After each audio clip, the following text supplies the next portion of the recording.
En el año 1556, Felipe II heredó el imperio más rico que el mundo había visto jamás. Sus territorios abarcaban Castilla, Aragón, Nápoles, Sicilia, los Países Bajos, el Milanesado, vastas regiones del norte de África y la totalidad de las Américas españolas. Sus flotas transportaban desde el Nuevo Mundo cantidades de plata y oro que ningún gobernante europeo había podido imaginar una generación antes. El Cerro de Potosí, en el Alto Perú, producía solo él más plata que el resto del mundo conocido combinado. Los contemporáneos llamaban a España la nación más poderosa de la tierra, y tenían razón. En el año 1557, apenas un año después de haber ascendido al trono, Felipe II declaró la bancarrota del Estado español. No sería la última vez. A lo largo de su reinado lo haría 3 veces más. Y sus sucesores lo harían otras 2 veces antes de que el siglo terminara. 6 bancarrotas en 90 años. El imperio más rico de la historia del mundo moderno fue también el más endeudado. Y esa contradicción no fue un accidente ni una anomalía. Fue el resultado lógico de un sistema diseñado para extraer riqueza sin producirla, para gastar sin invertir, y para confundir el flujo de metales preciosos con la creación real de riqueza. La historia de los Habsburgo españoles es la historia de la trampa más cara que jamás se cerró sobre una potencia imperial. Para entender cómo España llegó a ese punto, hay que entender primero lo que Potosí significaba.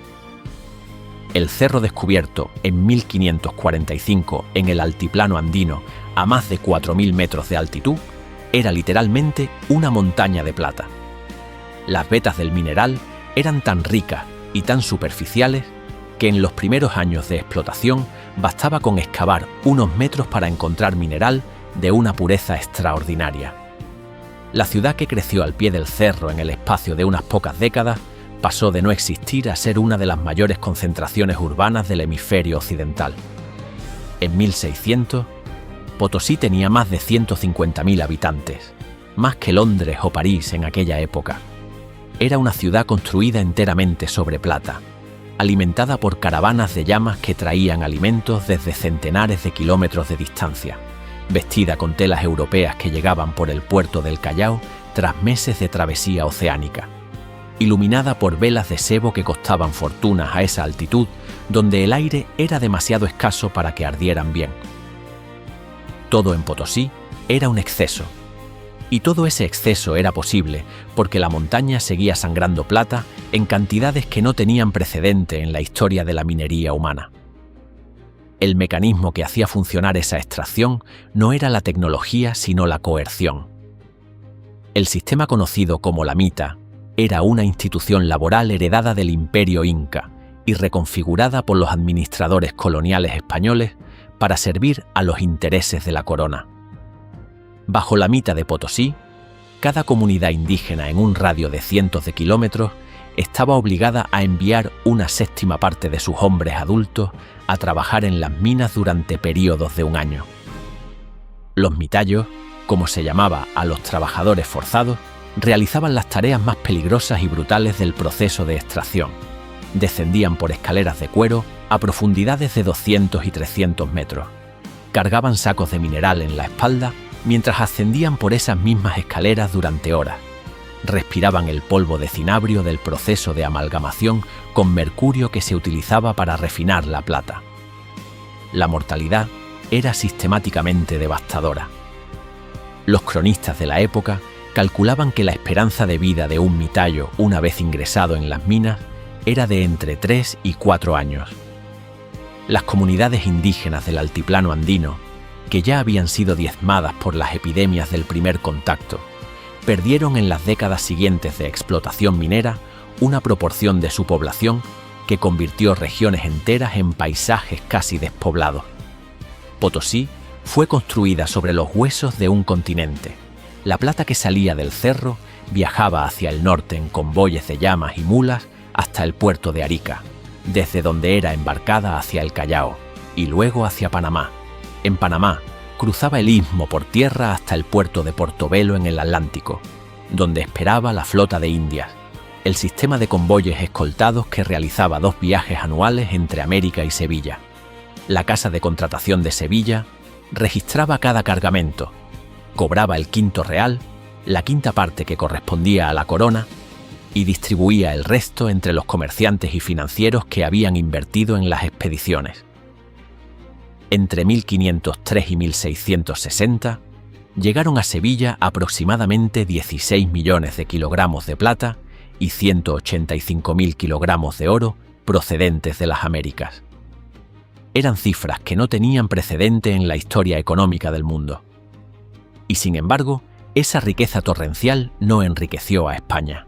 Pasó por ella como el agua pasa por un canal agrietado. Entraba por un extremo y salía por el otro sin dejar nada sólido detrás. El primer agujero del canal era la deuda. Los Habsburgo españoles heredaron no solo un imperio, sino las obligaciones financieras que habían financiado su construcción. Carlos I, el abuelo de Felipe II, había necesitado enormes sumas para sobornar a los electores del Sacro Imperio Romano Germánico que le eligieron emperador en 1519, para financiar las guerras en Italia, para sufragar las campañas contra los turcos en el Mediterráneo y en el Danubio, para mantener la maquinaria burocrática y militar de un Estado que se extendía desde Castilla hasta Viena. Ningún ingreso fiscal ordinario podía cubrir esos gastos. Los Habsburgo recurrieron a los grandes banqueros del momento, principalmente las familias Fugger y Welser de Augsburgo, que prestaban al emperador a tasas de interés que podían llegar al 40% anual, garantizando los préstamos con los ingresos futuros de las minas americanas. Era un modelo que funcionaba mientras la plata siguiera llegando. Pero los intereses se acumulaban más rápido que la plata podía cubrir.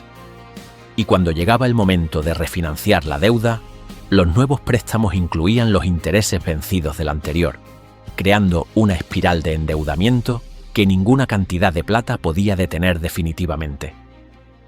El segundo agujero del canal era la inflación. La llegada masiva de plata americana a la economía europea produjo lo que los historiadores económicos llaman la revolución de los precios. Entre 1500 y 1650, los precios en España se multiplicaron por 4 o por 5 según la región. El mecanismo era simple. Más dinero persiguiendo la misma cantidad de bienes producía precios más altos. España, que recibía la mayor parte de la plata americana, sufrió la inflación más severa. Pero como la plata circulaba rápidamente hacia el resto de Europa para pagar las importaciones y las deudas, la inflación se extendió por todo el continente, aunque de manera más gradual. El resultado fue que el poder adquisitivo de la plata española se erosionaba constantemente. Lo que en 1550 bastaba para financiar una campaña militar, en 1600 no alcanzaba para la mitad. El imperio necesitaba cada vez más plata para mantener el mismo nivel de gasto, y el Cerro de Potosí, por extraordinario que fuera, tenía límites físicos que la contabilidad imperial no quería reconocer. El tercer agujero, y quizás el más profundo, era la desindustrialización. España tenía, antes de la llegada de la plata americana, una base manufacturera modesta pero funcional.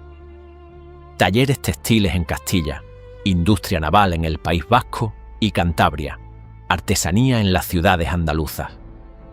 Esa industria local necesitaba protección arancelaria y tiempo para crecer. Pero con la plata americana, España podía comprar lo que necesitaba en los mercados europeos más baratos y más eficientes. Telas de los Países Bajos, armas de Alemania, barcos de Portugal, lana de Inglaterra. La lógica era impecable en el corto plazo. ¿Para qué fabricar algo laboriosamente en Castilla si la plata de Potosí podía comprarlo más barato en Amberes? El resultado a largo plazo fue que la manufactura española se atrofió por falta de uso, como un músculo que no se ejercita. Las ciudades castellanas que en el siglo XV tenían industrias textiles prósperas se convirtieron en el siglo XVII en centros de consumo dependientes de importaciones que se pagaban con plata que cada vez llegaba en menor cantidad. España no fabricaba lo que vendía al mundo, vendía plata. Y la plata no era un producto, era dinero. Cuando el dinero se agotaba, no quedaba nada. El cuarto problema era la guerra. Los Habsburgo españoles concebían su papel en el mundo en términos esencialmente militares y religiosos. Eran los defensores del catolicismo frente al protestantismo en Europa del Norte, frente al Islam en el Mediterráneo, frente a cualquier desafío a la hegemonía española en cualquier rincón del planeta. Esa concepción del poder era extraordinariamente costosa. Las guerras en los Países Bajos, que comenzaron en 1568 y se prolongaron durante 80 años, consumieron sumas que los contemporáneos consideraban incomprensibles.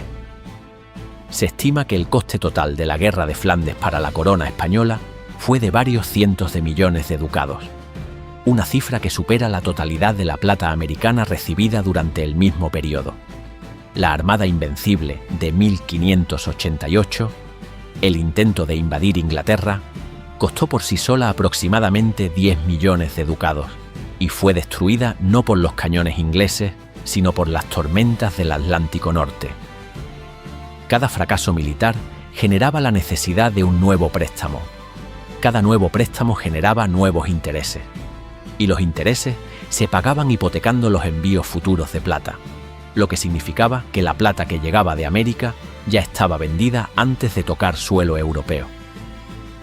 La mecánica de las bancarrotas habsburguesas merece una explicación precisa, porque no eran bancarrotas en el sentido moderno del término. El Estado español no colapsaba, no dejaba de funcionar, no era liquidado por sus acreedores. Lo que ocurría era una suspensión unilateral de pagos seguida de una renegociación forzosa de la deuda. La corona declaraba que no podía honrar sus obligaciones con los banqueros que le habían prestado dinero a tasas de interés elevadas y forzaba a esos banqueros a convertir sus préstamos a corto plazo en instrumentos de deuda a largo plazo llamados juros, que pagaban intereses más bajos pero durante más tiempo. Era una confiscación parcial disfrazada de reestructuración. Los Fugger de Augsburgo, que habían prestado enormes sumas a Carlos I, vieron cómo sus préstamos eran convertidos en juros que tardaron décadas en ser pagados y que en algunos casos nunca llegaron a liquidarse completamente. La primera bancarrota de Felipe II en 1557 arruinó prácticamente al Banco de los Fugger. La de 1575 destruyó a los banqueros genoveses que habían tomado el relevo. Cada ciclo de préstamo, gasto, bancarrota y reestructuración dejaba un rastro de instituciones financieras arruinadas y una corona que inmediatamente buscaba nuevos prestamistas dispuestos a repetir el ciclo con la esperanza de que esta vez la plata americana alcanzara para cubrir todo. Lo que hace particularmente irónica la historia de la plata habsburguesa es que la mayor parte de esa riqueza terminó enriqueciendo precisamente a los enemigos de España. Los Países Bajos, que combatían su independencia de la corona española durante 80 años, eran también el principal centro comercial y manufacturero que España utilizaba para abastecerse de bienes. La plata que Madrid enviaba a Amberes para pagar importaciones terminaba financiando los ejércitos que combatían a los tercios españoles en Flandes. Inglaterra, que España intentó invadir con la Armada Invencible, se beneficiaba enormemente del comercio con la América española, legal e ilegal.